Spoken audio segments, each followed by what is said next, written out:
This is line twist, and it can make a disaster out of any fishing trip. But most people don't know how to avoid line twist. And worse, they load their reel in such a way that the line becomes twisted as it goes onto the spool, and they're doomed before they even start. And while this is a common problem, it's actually very easy to avoid. So let's take a look at the right way to load new line onto your spinning reel.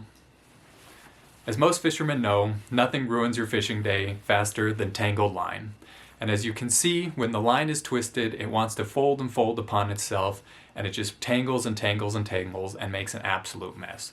So it's best to avoid line twist from the very get-go. But like I said, if you've loaded your spool improperly and introduced line twist to the whole length of line you've added to your spool, it's going to be a disaster, and you're doomed before you even start.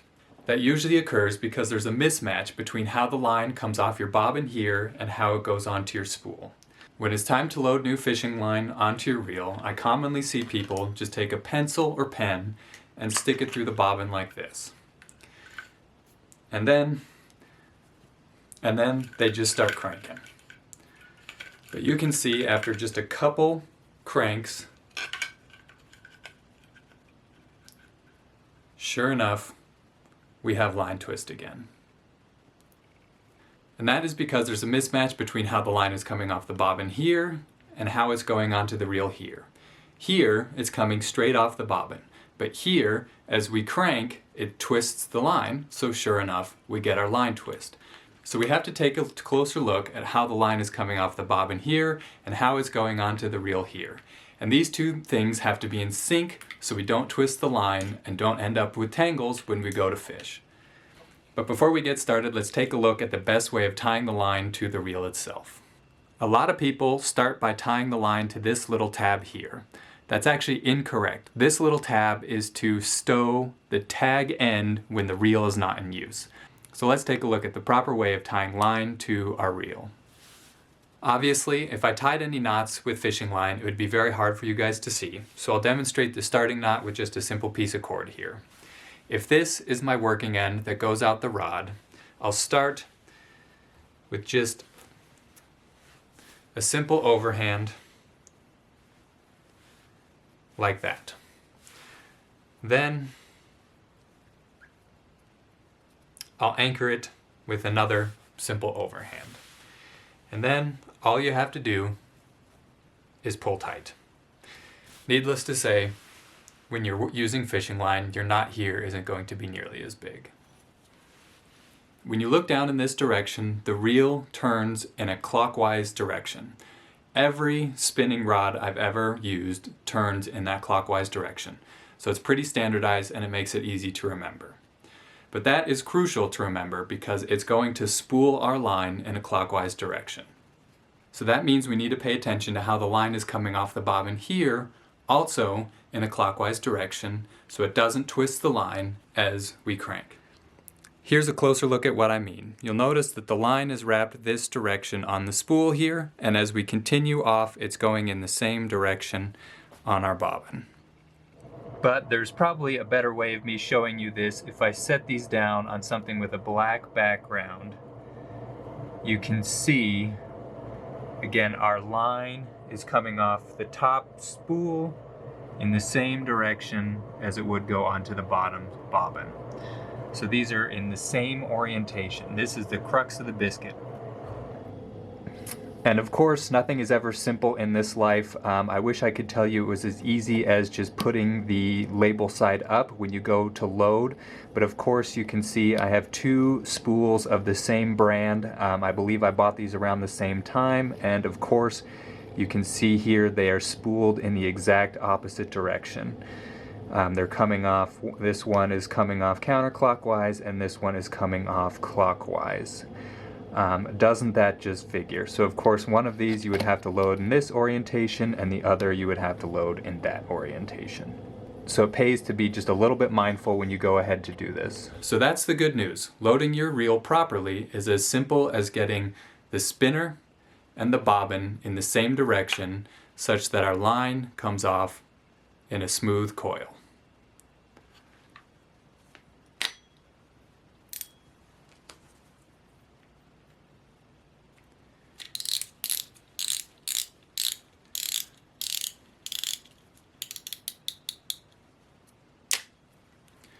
And we're good to get started.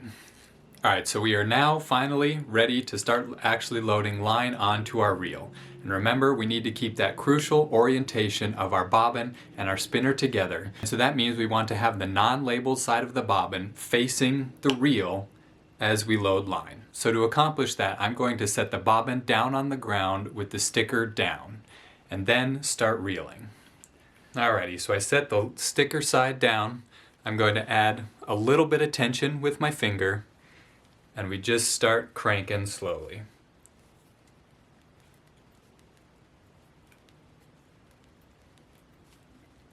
You probably can't see it on the camera, but the line is coming off the bobbin in nice loose curls that are going right onto my reel here. And again, it's important to add a little bit of tension with your fingers so the line spools up nice and tight here on the reel.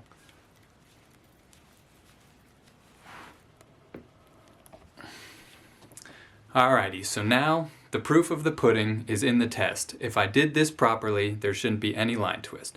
And look at that. As we bring it together, it loops over itself once, but that is much better than how it was before. And of course, because we did it properly, the whole line will come out in nice loose curls. It won't twist upon itself like that, and it won't tangle, and we'll get nice smooth casting throughout the whole length of line. Alright, so it really is as simple as that. Don't use a pen, don't use a pencil. Just set this on the ground in the proper orientation. Add a little bit of tension with your fingers as you crank, and you'll have smooth casting and smooth fishing for the lifetime of that fishing line. And you should probably think about replacing your line once every other year, depending on how much you fish, because UV rays from the sun degrade fishing line very quickly. And then it becomes brittle, and of course you wouldn't want to lose your trophy hog because your line snaps. A simple test to tell if your fishing line is starting to wear out is just take a section and run it through your fingers. And if it feels rough or brittle, it's probably starting to wear out and you should think about replacing it.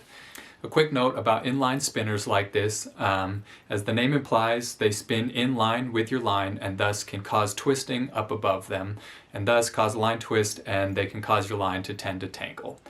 They're great lures, I use them all the time, but to avoid excessive line twists, I always stop and pause before I use them and make sure the central wire isn't bent so they're spinning freely. And also, after a couple casts, I pause and let it dangle at the end of the line so the line can untwist a little bit and then cast again. And that's really all it takes to get this right, is just a little bit of mindfulness. I promise you it's well worth pausing just for a minute to make sure the coils are going in the same direction before you start loading line onto your spinning reel. It will make for a much better, much more enjoyable fishing experience. Like I said at the beginning of this video, the best, most surefire way to not catch fish is to be dealing with a tangled line. It's tedious and it's time consuming, and if your line isn't in the water, you're not going to catch any fish. It's as simple as that. So I promise this is one of the steps that is worth getting right. They say mastery comes from doing the basics well, and this is one of the basic steps that is definitely worth getting right. This video was a little bit tedious to film. It's kind of hard to film fishing line. I tried to put it on a black background whenever I could, but I hope the message still came through. But of course, if you guys have any questions, comments, or concerns, let me know in the comments section down below. I really appreciate you guys watching, and we'll catch you on another one.